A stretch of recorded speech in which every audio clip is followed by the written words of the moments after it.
కొడుకు లేడు, చనిపోయాడు. వచ్చిన ఫంక్షన్తో ఆమె బ్రతుకుతున్నారు. ఇక తల్లి కూతుర్లు వచ్చేసి వాళ్ళ అమ్మగారు ఏదో హోటల్లో పనిచేస్తూ ఉంటే ఈ అమ్మాయి ఇంట్లో కూర్చొని సెల్ ఫోన్ చూసుకొని వీడియోలు చూస్తుందన్నమాట.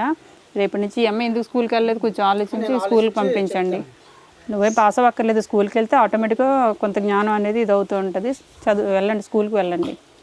సరే, ఇదే అనమాట పరిస్థితి. వీళ్ళకి అందుకని హెల్ప్ చేయడానికి వచ్చాను. రామ్మ తీసుకురండి.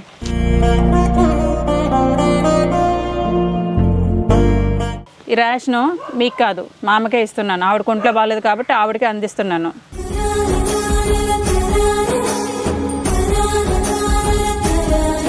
నీకు 5,000 ఇస్తున్నాను మామ, డబ్బులు ఇస్తున్నాను.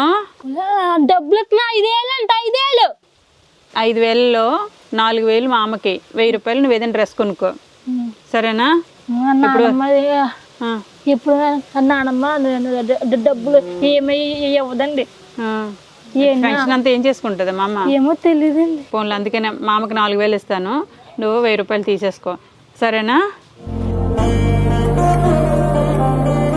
ఇందులో 1,000 రూపాయలు మా పాపకి ఇచ్చేసాయి, బట్టలు కొనుక్కుంటుంది. అర్థమైందా? జమున నాకు ఇచ్చేది తీసుకోలే. ఫోన్లే ఇవ్వదన్నావు కదా, దొరికావు దొంగ.